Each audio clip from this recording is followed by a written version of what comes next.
कभी कभी हमारे पेट के ऊपरी भाग में दर्द होता है, जी मचलता है और खाना नहीं पचता है।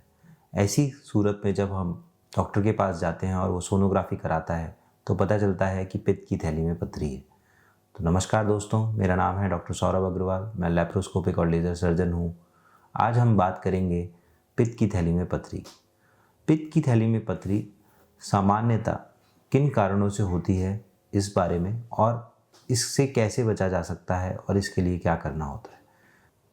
पित्त की थैली सामान्यतः हमारे शरीर में पित्त को कंसंट्रेट करने के काम आती है। जो शरीर में पित्त है वो लिवर बनाता है और वो आके पित्त की थैली में कुछ समय के लिए रहता है, जिसमें कंसंट्रेट होता है, और जब हम खाना खाते हैं तो वो पित्त रिलीज़ होता है हमारी छोटी आंत में। इन सब प्रक्रिया में अगर कोई बाधा आती है तो हमारे पाचन क्रिया में भी बाधा आती है। पित्त की थैली में जब पथरी बन जाती है तो वो पित्त को कंसंट्रेट करने का काम भी नहीं कर पाता है। तो बहुत सारे मरीजों की ये परेशानी होती है कि हमारी पित्त की थैली निकल गई तो फिर हमारी पाचन क्रिया में प्रॉब्लम होगी, लेकिन ऐसा नहीं होता है। पाचन क्रिया में सुधार ही होता है और उसमें कोई परेशानी नहीं होती है। तो सबसे पहले बात करते हैं कि ये क्यों होती है।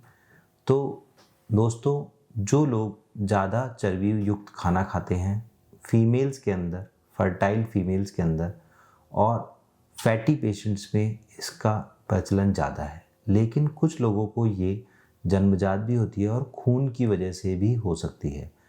जो खून की वजह से होती हैं उन स्टोन्स को बोलते हैं पिगमेंट स्टोन्स, और जो चर्बी की वजह से होते हैं उनको बोलते हैं कोलेस्ट्रॉल स्टोन।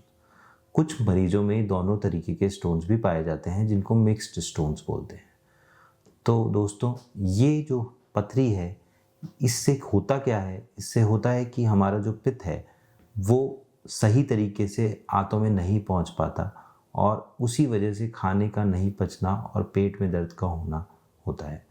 तो दोस्तों, ये जो पित्त है ये क्या करता है? ये पित्त हमारे जो चर्बी युक्त खाना होता है उसको पचाता है, लेकिन यही चर्बी युक्त खाना जब इस पित्त में ज़्यादा हो जाता है तो ये पथरी का एक मुख्य कारण होता है। तो इस पथरी की वजह से जब ये पथरी पित्त की थैली में पड़ी होती है तो दर्द होता है और जी का मचलना और खाने का नहीं पचना होता है। और जब इनमें से कोई टुकड़ा या पूरी पथरी बाहर आके पित्त के पाइप में अटक जाती है तो मरीज़ को जॉन्डिस या पीलिया हो जाता है, और उसकी वजह से और दिक्कतें आ जाती हैं, जैसे कि पस का पड़ना वहाँ पर हो जाता है। ये एक इमरजेंसी है जिसको ट्रीट कराना बहुत ज़रूरी है। और अगर वो पथरी थोड़ा और नीचे आके अम्लाशय यानी पैनक्रियास पे फंस जाए तो उससे पैनक्रेटाइटिस भी हो जाता है, जिससे भी काफ़ी दिक्कतें आती हैं। तो पित्त की थैली में पथरी होने की वजह से सबसे ज़्यादा जो दिक्कत आती है वो खाने को पचने में आती है, और ज़्यादातर मरीज़ इसी के लिए हमारे पास आते हैं। दोस्तों, ये आपने सामान्यतः सुना ही होगा अपने किसी न किसी परिचित से कि हमारी पित्त की थैली का ऑपरेशन हुआ है या हमारे पित्त की थैली में पथरी थी।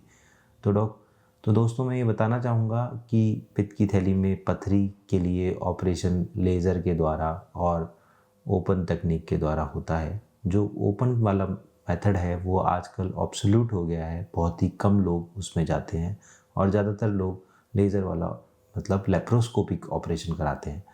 लेज़र का सामान्य तौर पे लोग नाम लेते हैं, लेकिन लेज़र से ऑपरेशन नहीं होता है, लेप्रोस्कोपी से ऑपरेशन होता है। तो दोस्तों, जब भी आपको कोई ये कहे कि आपकी पित्त की थैली में पथरी है, या आपको किसी से पता चले कि आपकी पित्त की थैली में पथरी है, तो उसको ऐसे ना छोड़ें, क्योंकि बहुत लंबे समय तक पित्त की थैली में पड़ी हुई पथरी कैंसर का भी कारण बन सकती है, और उस कैंसर का बहुत ही कम सर्वाइवल रेट है।